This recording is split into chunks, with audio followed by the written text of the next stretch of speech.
Advertencia. Este relato contiene referencias a violencia, abuso, desapariciones y corrupción. Si eres sensible a estos temas, por favor cuida tu bienestar al continuar. Pensaba que las leyendas de las carreteras de Veracruz eran mentira, hasta que me tocó a mí. Nací en un pueblo que se asoma a la llanura y al río. Mi madre decía que las carreteras eran venas del país. Llevaban promesas, y a veces, sangre. Cuando era chica, esas historias eran cuentos de noche, advertencias para no aceptar viajes con extraños. Con los años, la necesidad reescribió todo. Me mudé, trabajé, volví a la carretera por urgencias que no eran mías. La escuela de un hermano, la operación de un sobrino, la obligación de mandar algo de dinero a casa. Las carreteras volvieron a ser mi ruta, pero la voz que decía, no subas, ya no tenía la fuerza del miedo, tenía la fuerza del hambre. Y así, como muchas que escucharás aquí, aprendí a caminar pendiente de placas, de relojes, de tarjetas que brillaban como promesas.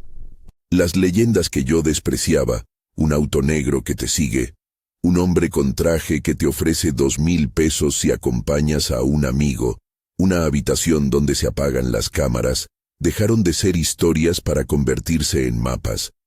Veracruz era la idea que nos unía.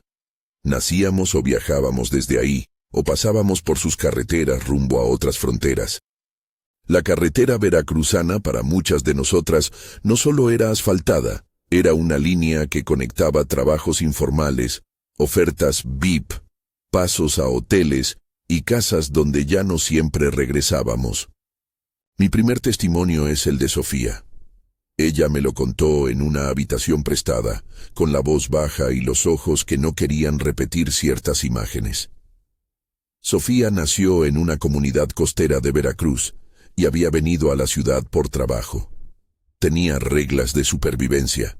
Nunca aceptar viajes sin verificar la placa, no subir a autos sin fotos previas, avisar a una compañera cuándo y con quién te movías. Esas reglas eran su manual. Pero la necesidad a veces hace que uno las rompa.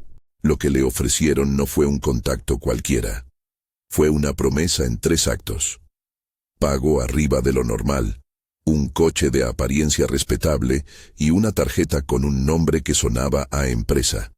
Iban a un evento, dijeron. La pagaría la empresa. Era un trato VIP, decían, y las palabras VIP y seguridad tienen peso cuando las cuentas no alcanzan. Subió a un auto negro. Dentro olía a ambientador caro. El hombre que la acompañó tenía modales suaves y decía conocer a gente que solucionaban emergencias. No habló mucho, pero en su teléfono apareció una foto, la de su hijo que le pedían como garantía. No me podían ver sola, me dijo. Me mostraron una foto de mi niño y me dijeron que si no me portaba bien, se la mandarían a mi familia. Fue la primera trampa, el terror de que lo que más amabas fuera usado en tu contra. La ruta la llevó fuera de la zona conocida. Las carreteras de Veracruz se convirtieron en pasillos por donde la llevaron a un hotel de paso que, según la narradora, funcionaba como centro de recepción. Allí la registraron con un nombre falso.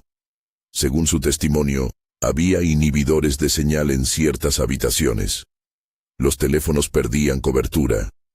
Había cámaras en los pasillos que, en palabras de Sofía, miraban sin que nadie se inmute.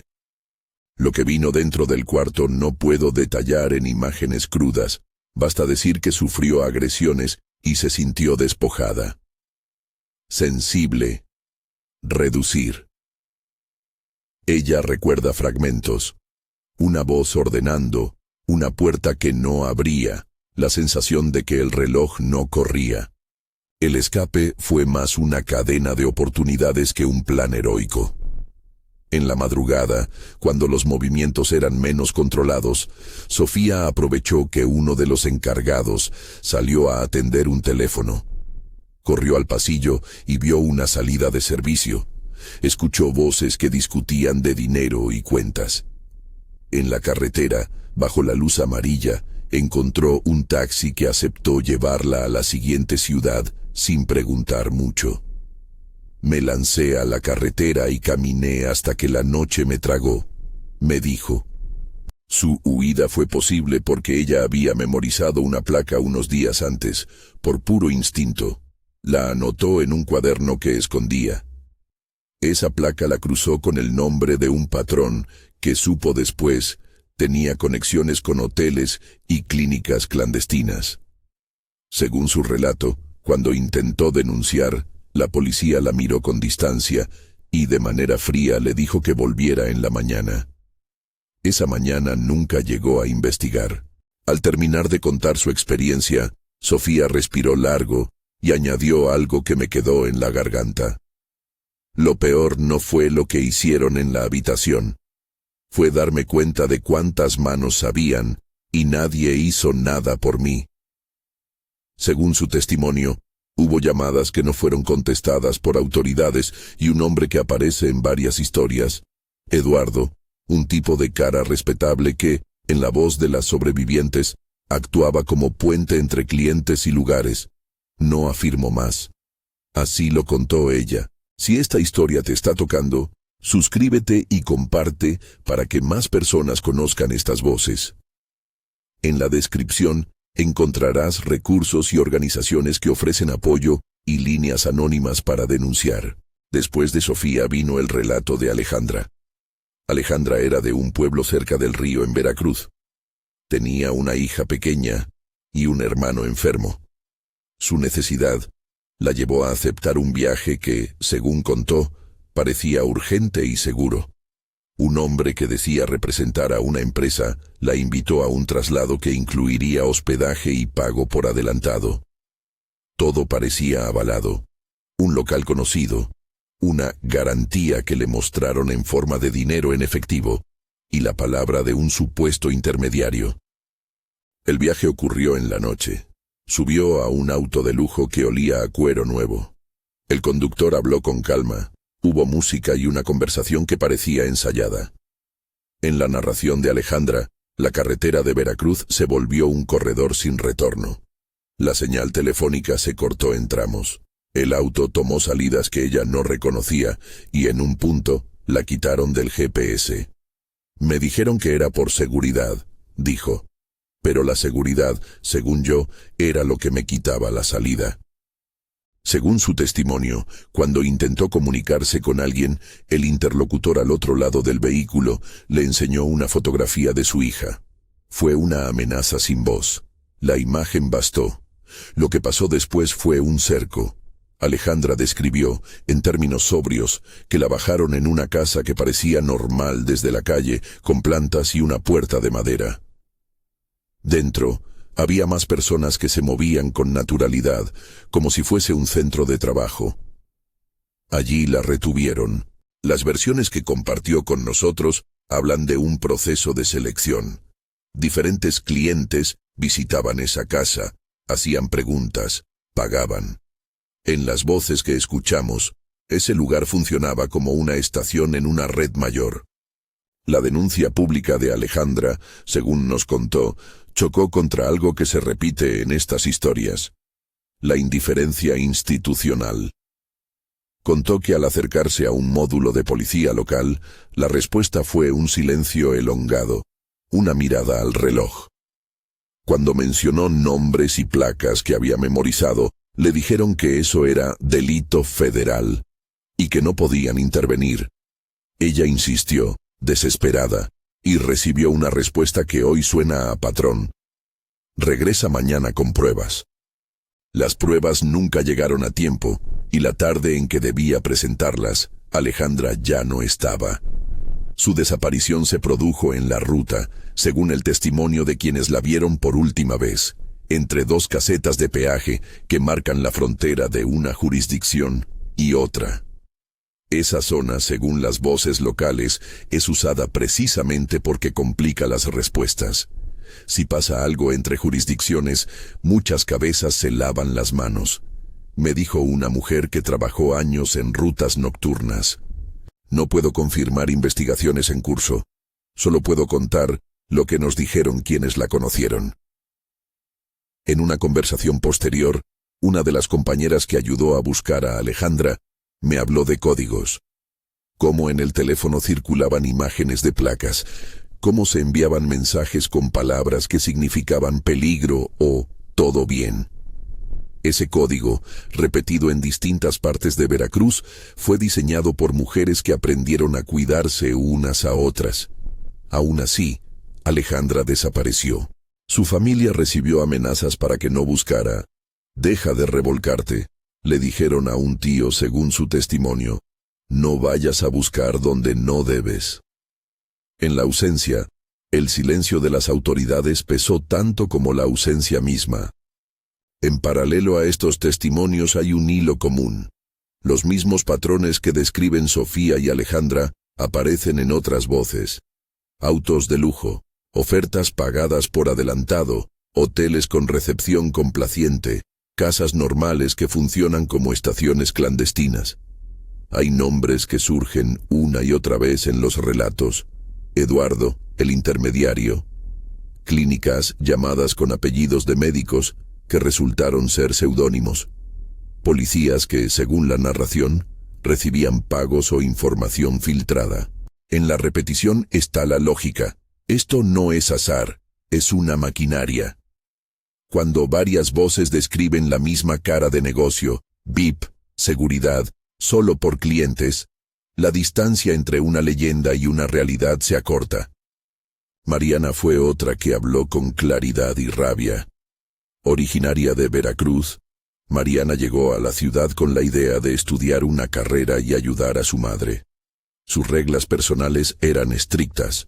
Nunca aceptar viajes trasnochados, no compartir su ubicación en tiempo real con desconocidos y disponer siempre de un contacto de salida.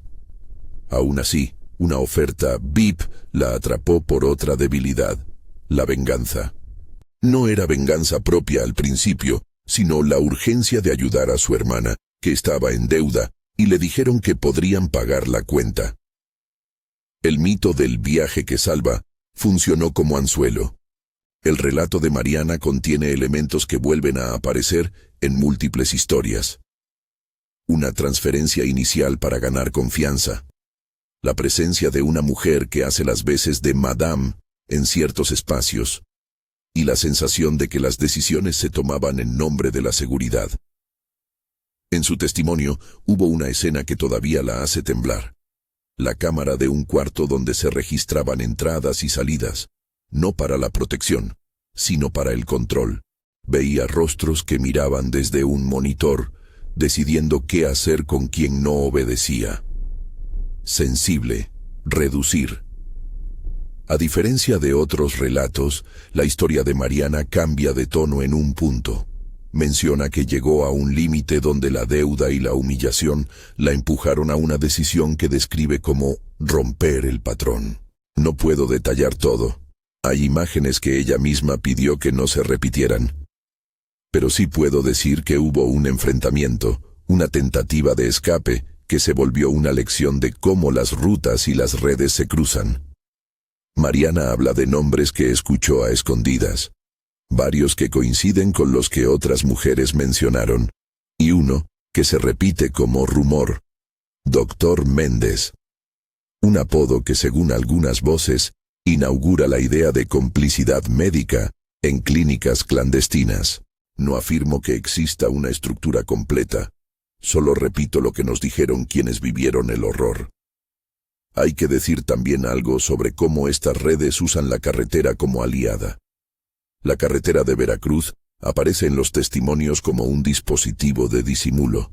Tramos solitarios donde la señal cae, casetas que complican jurisdicciones, salidas secundarias que facilitan cambios de ruta. Para quienes manejan estas redes, la carretera es herramienta logística que permite rotar víctimas y confundir rastreos.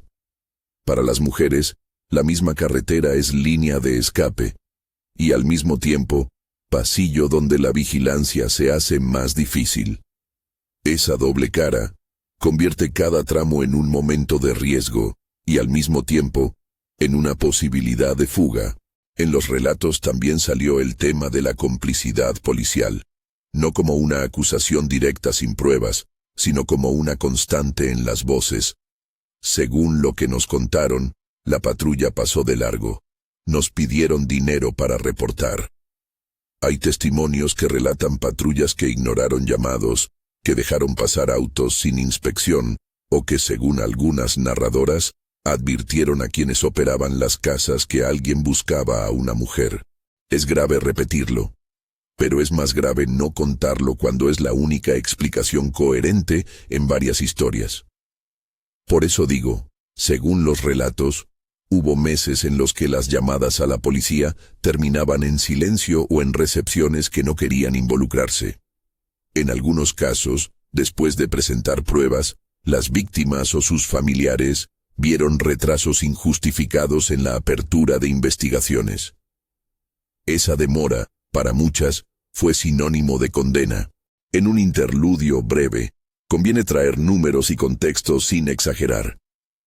Las desapariciones femeninas en varias regiones de México han mostrado incrementos en los últimos años, y ciertas rutas se han identificado como puntos críticos por organizaciones que trabajan en el tema.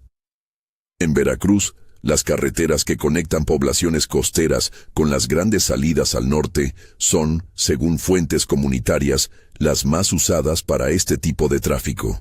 Hay una lógica económica detrás. Movilidad, anonimato y conectividad con redes más amplias. No doy porcentajes ni afirmaciones que no estén verificadas. Lo que traigo es la percepción que las propias víctimas y sus comunidades desarrollaron tras repetir la experiencia. Volvamos a las mujeres. Claudia, otra de las voces, era una muchacha que trabajó en bares y que conocía las reglas de supervivencia mejor que nadie. Fotografías cruzadas, códigos, placas anotadas. Su relato tiene un elemento que pone la piel de gallina. La mención de una clínica donde, según se decía, se realizaban procedimientos a mujeres que no tenían salida. La palabra tráfico fue pronunciada, casi en un susurro, por quienes escucharon. No puedo describir lo que allí pasaba. Solo puedo repetir que, en la narrativa comunitaria, existían lugares donde se arreglaban asuntos para clientes que pagaban mucho. En la forma en que Claudia contó, la ruta que pasaba por Veracruz servía para trasladar a mujeres hacia esos sitios. Ella intentó alertar a otras, dejó pistas en su cuaderno, pero un día no volvió. Lourdes, o Luna como la llaman algunas, tiene un testimonio que termina en una carretera. Cuenta que iba en un vehículo cuando hubo un choque, y en lugar de recibir ayuda, la dejaron en el carril de emergencia. Relató que una patrulla pasó, y no se detuvo. Luego otra la dejó botada, hasta que un conductor particular la recogió. En su caso, la falta de respuesta de las autoridades marcó una línea de desesperanza. Se suponía que las patrullas vigilaran. No fue así, dijo. Su voz todavía lleva la sorpresa de quien entendió que no hay protección universal. Según ella, cuando un grupo de mujeres intentó reportar la pasividad policial, les respondieron con indiferencia y con una burocracia que las devolvía a la carretera. Uno de los elementos que más se repite y que quiero subrayar por su valor como lección de supervivencia es la comunidad. Entre las mujeres se comparten listas de placas, se activan cadenas de mensajes cuando alguien no llega, se intercambian nombres de lugares seguros y se usan palabras código para pedir ayuda sin alertar a quienes puedan estar escuchando. Ese código salvó vidas. Aún así, la mecánica de la red criminal aprovecha cualquier fisura. Una foto que se muestra para obligar a una víctima, una promesa financiera, una amenaza a la familia. Cuando esas fisuras coinciden con fallas institucionales, el resultado es predecible. Ahora, cuando escuchas estas voces, quizá pienses que pertenecen a ambientes distintos. No es así. Todas coinciden en algo: la carretera como escenario y la apariencia como máscara. Un traje, un auto limpio, una voz de empresario. Esa primera impresión ablanda la alerta. Un nombre con apellido que suena legítimo. Un sello en papel que parece oficial. Y la frase que han usado todas de distintas maneras. Es por tu propio bien. Esa frase repetida legitima la coerción.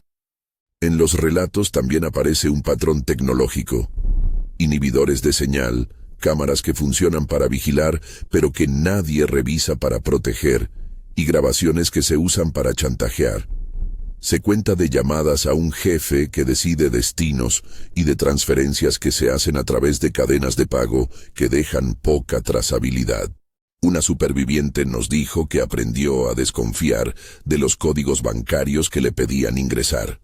Era la señal de que estaba entrando a un sistema donde todo quedaba registrado contra ella. Hay, además, una sensación de agotamiento en la forma en que las mujeres relatan estas cosas. No solo por el trauma de lo vivido, sino por la fatiga de contar y no ser escuchadas. La indiferencia mediática pesa cuando a las historias no les siguen investigaciones profundas. En esas lagunas crecen las leyendas urbanas. Pero aquí quiero insistir, no estamos narrando leyendas. Estamos transmitiendo testimonios que, alineados, dibujan un patrón constante. La carretera de Veracruz, en estos relatos, no es solo paisaje, es una arteria por donde circula la impunidad. Cuando terminamos la primera ronda de entrevistas y empezamos a trazar las conexiones, apareció la figura de una red que ya no se sostenía solo en clientes particulares, sino en nexos que incluyen intermediarios, administradores de casas, personal de hoteles que miran para otro lado, y según algunas voces, policías cómplices. Digo según, porque no me corresponde juzgar, me corresponde relatar. Lo que sí puedo afirmar es que en cada relato hay una huella común, un nombre o una dinámica que remite a otra historia que ya escuchamos. Ese efecto de espejo es lo que convierte las historias sueltas en un mapa. En la esquina de esa cartografía, Mariana prepara ahora un paso que no puedo adelantar por respeto a su seguridad y a la integridad de lo que nos contó. Su historia está a punto de chocar con otros relatos y quizá abrir pruebas que completen algunos huecos. Mientras tanto, las mujeres que nos hablaron insisten en algo que repetían con voz cansada y firme. Compartir estas voces es la primera forma de defensa. No es justicia, no es la reparación, pero es resistencia. A esta altura del relato, hay preguntas que queman. ¿Por qué funcionan estas redes? ¿Cómo es que la carretera puede servir de sala de espera para la desaparición? Parte de la respuesta está en la economía. La movilidad facilita el movimiento de personas sin que se constituyan patrones inmediatos de denuncia. Otra parte está en la compresión de la autoridad. Si hay quien recibe pagos por mirar hacia otro lado, la posibilidad de rescate disminuye. Pero más allá de eso, hay algo humano y terrible que vertebra estas historias. La creencia de que el anonimato y la distancia reducen la responsabilidad. Cuando una carretera cruza diversas fronteras municipales o estatales, la posibilidad de que nadie quiera asumir la investigación se multiplica. Cierro esta primera entrega de voces con una imagen que se repite. Mujeres anotando placas en servilletas, números en la tapa de un vaso, palabras código en mensajes que se borran después de leerlos. Las notas son pequeñas, pero valen la vida. La carretera de Veracruz, para ellas, es a la vez lugar de partida y de peligro. Es la metáfora que utiliza este relato para atar historias dispersas. Y es en esa carretera donde ahora se cruzan las rutas de Sofía, Alejandra, Mariana, Claudia y Lourdes. Alguna de esas rutas aún está abierta, otras ya se cerraron sin explicación. Hay cosas que no puedo ni debo decir aquí sin poner en riesgo a las personas. Hay detalles que la prudencia exige que se marquen como indefinido cuando no hay forma responsable de reubicarlos sin inventar. En esos puntos, prefiero la transparencia. Algunos tramos de la ruta, nombres de poblaciones específicas o plazos de denuncia nos fueron transmitidos con vaguedad o con la condición de confidencialidad. Respetamos eso. Pero también sé que el hilo conductor, las carreteras, las ofertas VIP, la máquina de la desaparición, está suficientemente claro para entender que esto no son incidentes aislados. La noche cae en la carretera veracruzana mientras hablamos. Luces de camiones, el sonido metálico de guardarraíles, la radio que a ratos es compañía. En algún tramo, una mujer anota otra placa. En otro, una familia comienza a buscar a alguien que no llegó. Las voces siguen, y el mapa se va llenando de preguntas que exigen más que la escucha. Exigen acción, investigación, contención, pero también exigen que estas historias se vuelvan públicas, que la empatía se transforme en responsabilidad comunitaria. La historia continúa. Hay una escena que todavía no he contado. La ruta que conecta a una víctima con una clínica clandestina y la reacción de una comunidad que decidió no permanecer callada. Ese episodio entrelaza lo contado hasta ahora con pistas que pueden cambiar medidas de protección. Por ahora queda en tus manos, la persona que escucha, decidir si seguir escuchando, compartiendo y apoyando las vías de ayuda que aparecen en la descripción. En el fondo de todo, la carretera sigue rodando, y con ella, las vidas que dependen de que se les preste atención. La historia que dejé a medias no se quedó en un solo tramo de la carretera. Lo que me contaron después no fue una anécdota aislada. Fue la pieza que conecta un viaje con una clínica, y una clínica con una comunidad que decidió no seguir guardando silencio. Me lo dijo Mariana con voz cortada. Hubo una noche en que ya no pude. Vi cómo la llevaban y pensé que si nadie hacía nada, nadie haría justicia por nosotras. Lo que siguió la obligó a correr riesgos que ella misma describió como calculados y, en parte, desesperados. No puedo detallar algunas acciones por seguridad. Ciertos nombres y lugares quedaron marcados como indefinido en nuestras notas, porque la línea entre exponer y poner en peligro es delgada. Ella eligió compartir lo que podía: fotos, horarios, una dirección ambigua que, según su testimonio, remitía a un lugar donde arreglaban asuntos para quien pagara. Claudia fue la que habló con más prisa, con la urgencia de quien cree que el tiempo aún puede servir de prueba.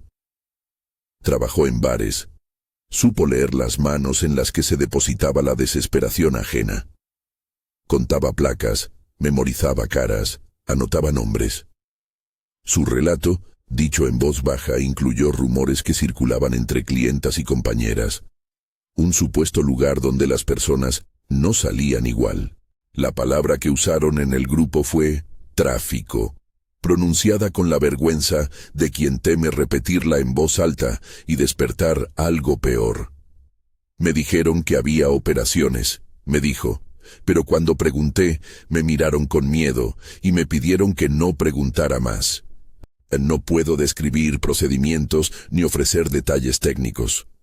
Lo único que puedo relatar con fidelidad es el miedo que esa suposición produjo en ellas y la certeza de que la ruta que pasaba por Veracruz se usaba para mover personas hacia destinos que no siempre eran visibles en mapas oficiales. Sensible, reducir. Según el testimonio de Claudia, las transferencias y los pagos funcionaban como lubricante.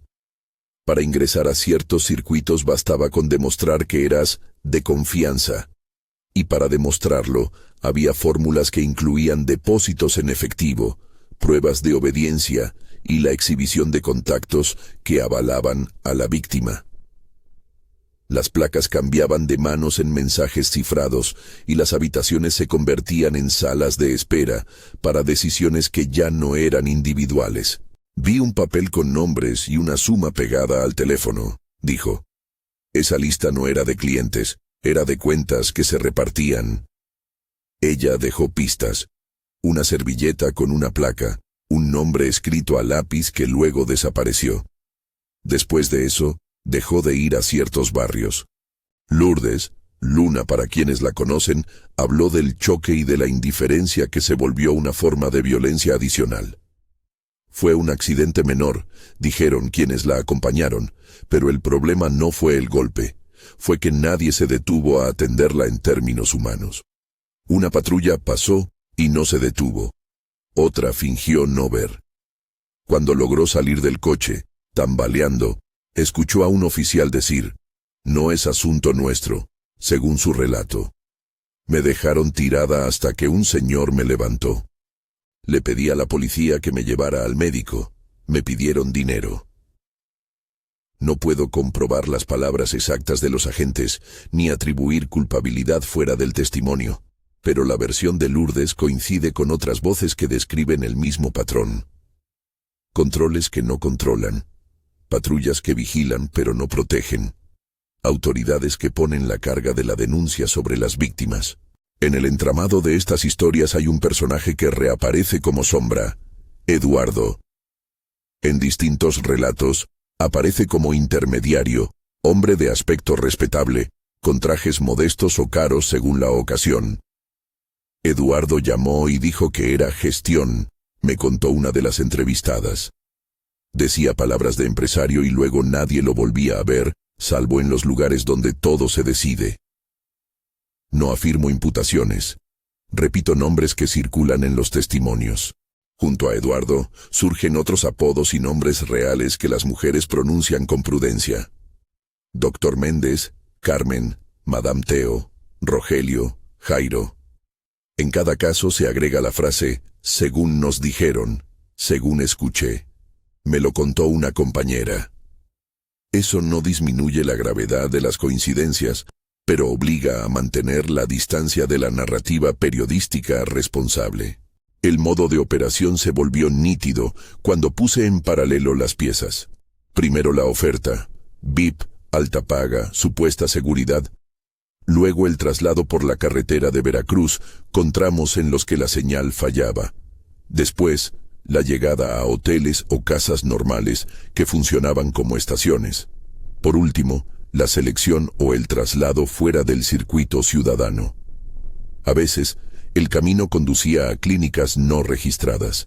A veces, a bodegas. A veces, la ruta se cerraba sin que nadie viera la salida. Cuando varias voces describen el mismo mecanismo con variaciones mínimas, deja de ser leyenda. La tecnología está del lado de quienes exigen obediencia. Algunas sobrevivientes contaron que las cámaras en los pasillos de hoteles no servían para proteger, servían para vigilar y registrar. Me grababan para luego decirme, si te portas mal mostramos todo, dijo una.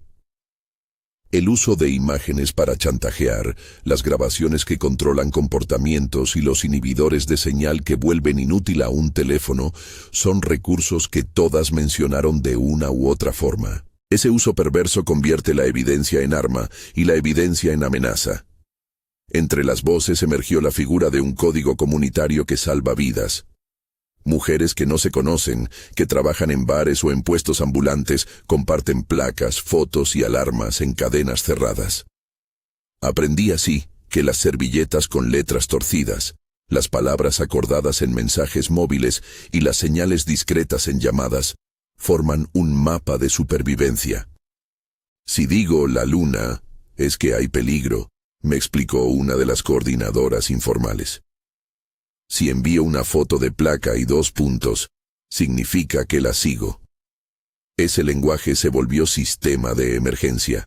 Por eso, cuando una mujer desaparece, lo primero que hacen otras es activar la red, revisar las cámaras, rastrear placas, preguntar a taxistas, pedir a parientes que entren a grupos y activen alertas. En ese tejido, las carreteras son más que vías, son conductos de anonimato. Un tramo prolongado sin semáforos, una caseta en la que la jurisdicción cambia, una salida secundaria. Todos son elementos logísticos que los criminales aprovechan. No digo que todas las carreteras sean peligrosas. Digo que, en estos relatos, ciertas rutas que parten o atraviesan Veracruz se repiten como corredores usados por quienes trafican personas.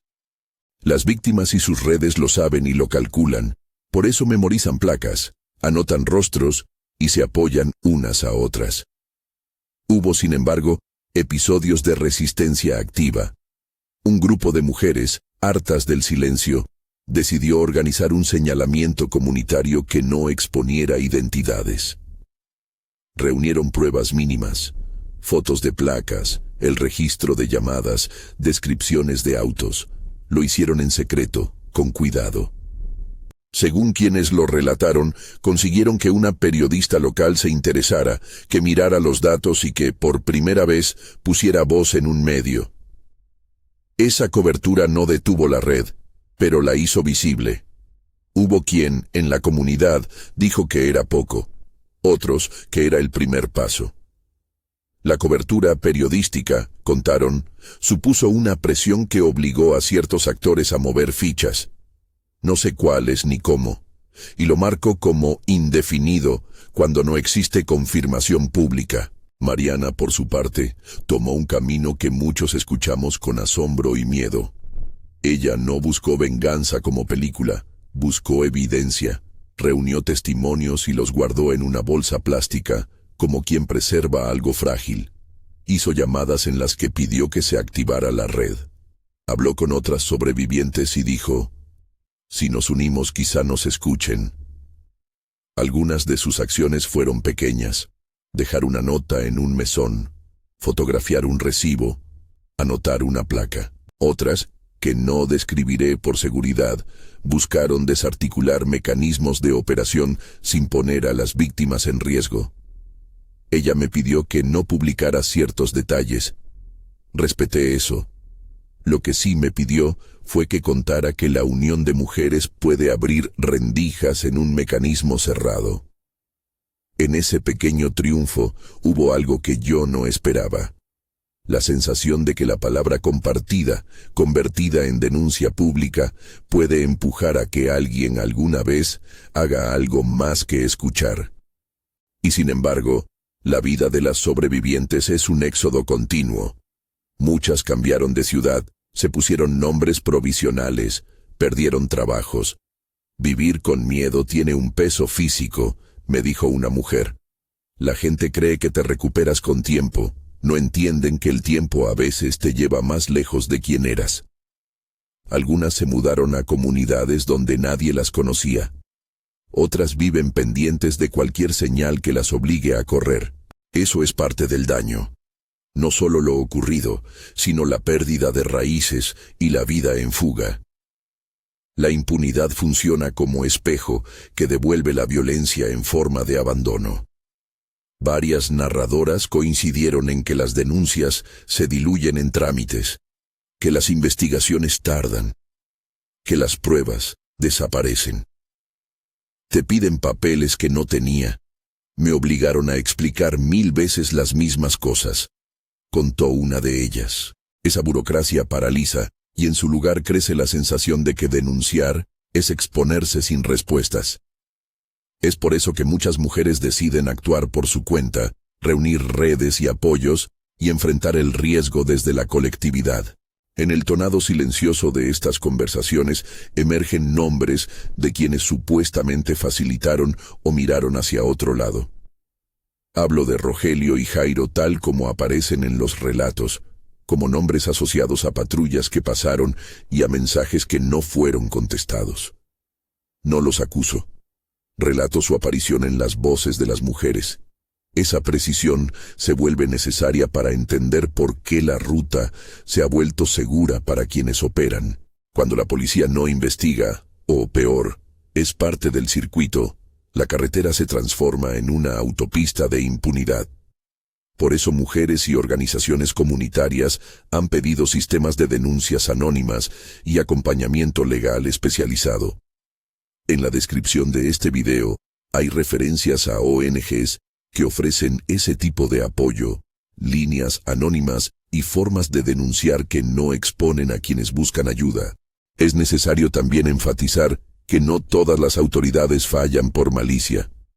Muchas veces fallan por negligencia, por falta de recursos o por estructura. En las voces que recogimos hay casos donde la respuesta llegó tarde, y otros donde las dudas sobre la competencia institucional justificaron el abandono. No prometo soluciones porque no las tengo. Lo que sí puedo hacer es señalar la urgencia de exigir procesos más rápidos, de poner en marcha protocolos que protejan a quienes denuncian y de crear circuitos de atención que no revictimicen. Cuando junté las piezas y ordené los relatos, el patrón quedó claro. Las mismas tácticas, repetidas en distintas combinaciones, convertían la carretera de Veracruz en una cadena logística para la explotación. A veces la ruta terminaba en desaparición, otras en explotación sexual o trabajo forzado. En otros casos, en lugares donde se practicaban procedimientos sin consentimiento. Esos destinos no siempre aparecen en registros oficiales, pero sí en las comunicaciones internas de las mujeres y en las notas que algunas dejaron antes de desaparecer. La repetición del mismo modus operandi convierte la experiencia personal en evidencia colectiva. Quiero que aquí quede claro algo que me dijeron muchas veces. Las víctimas no son responsables de lo que les sucede. La narrativa de culpa que pesa sobre ellas, si no hubieras subido, si hubieras gritado, es parte del mismo control que usan quienes explotan. La única responsabilidad de una víctima es sobrevivir. Lo que pido a quien escucha es una mirada que deje de juzgar y empiece a exigir respuestas. Hablemos de supervivencia práctica, porque las mujeres me dieron pautas que salvaron vidas. Memorizan placas, pero no solo eso. Envían capturas a una persona de confianza, programan llamadas de chequeo, usan códigos para pedir ayuda sin alertar a un tercero y evitan narrativas que puedan ser usadas contra ellas. Cuando alguien ofrece dinero por ir a un trabajo puntual, las mujeres consultan en redes, preguntan por antecedentes y evitan lugares que no pueden verificar. Es una sabiduría colectiva que se transmite porque la formalidad estatal falla. Es una escuela de la perseverancia. El clímax de estos relatos no es un solo evento, es el descubrimiento de la red. Cuando las historias se superponen, aparece la certeza de que no se trata de hombres aislados, sino de una maquinaria que moviliza recursos, autos, hoteles, clínicas. Cuando esa maquinaria toca la carretera de Veracruz, los pueblos que antes eran tránsito, ahora son puntos críticos. Eso exige una mirada coordinada entre comunidades, organizaciones civiles y autoridades que quieran investigar. Hay una escena que no olvidaré. Un grupo de madres y hermanas se juntó en la entrada de una caseta, no para bloquear el paso, sino para vigilar. Pusieron mesas, listados, fotos y una lista de placas. Compartieron café y mapas. Hablaron de rutas alternativas y de la necesidad de cuidar a quienes buscaban. Fue una solidaridad tan sencilla que parecía frágil, pero fue también la resistencia más efectiva contra un sistema que intenta invisibilizar. No es una solución definitiva, es tal vez el primer eslabón de algo más grande. En medio de estas conversaciones, reflexioné sobre el rol de la comunicación. Hacer visible lo invisible es una herramienta poderosa. Por eso le pido a quien escucha que comparta estas voces con responsabilidad. No para sensacionalizar, sino para visibilizar y conectar a posibles testigos con líneas anónimas que puedan recibir información. En la descripción de este video, encontrarás recursos verificados por organizaciones que trabajan en el acompañamiento a víctimas. Líneas de atención anónima, ONGs que brindan refugio temporal y colectivos que ayudan a reunir pruebas de manera segura. No doy garantías. Doy caminos para que estas historias no queden en el olvido. La carretera de Veracruz sigue rodando. En la noche, las luces de camión cortan la oscuridad y una mujer anota una placa en el borde de un vaso. Algunas rutas se cerraron, otras siguen abiertas. Algunas voces se apagaron, otras encontrarán formas de persistir. La pregunta que queda colgada en el aire es la siguiente. ¿Quién hará que la carretera deje de ser solo arteria de tránsito y comience a ser prioridad de protección? El terror que vivieron estas mujeres tiene un peso palpable. La pérdida, el desplazamiento, la incertidumbre. Pero también hay actos de coraje cotidiano que se multiplican en redes, en notas, en la solidaridad que sale de casas y plazas. No prometo que esto vaya a cambiar por el simple hecho de escuchar, pero sí creo que escuchar es el primer paso para que algo se mueva. Si estás viendo esto y sientes que puedes ayudar, hay maneras concretas. Comparte este video con responsabilidad. Consulta la descripción donde dejamos contactos de organizaciones que brindan apoyo. Y si tienes información pertinente y verificable, considera usar líneas anónimas para dar pistas que puedan facilitar una investigación sin poner a nadie en riesgo. Evita difundir detalles que expongan a víctimas o testigos. La prudencia protege. Cierro con la imagen que empezó todo. La carretera veracruzana como metáfora y como lugar real. La vi desde adentro y desde afuera. La escuché en los relatos de quienes nacieron a la vera del río y en las voces de las que se alejaron para sobrevivir. En esa carretera se tejen historias de pérdida y de lucha, de rutas que se cruzan y de manos que se extienden para ayudar. Si algo puedo pedirte es esto. No conviertas estas voces en leyendas pasadas. Escúchalas con atención, comparte con cuidado, y busca en la descripción formas reales de apoyar a quienes hoy viven con el recuerdo intacto del horror. En la descripción, líneas anónimas, ONGs de acompañamiento y recursos para quienes necesitan ayuda o desean aportar información. Gracias por escuchar.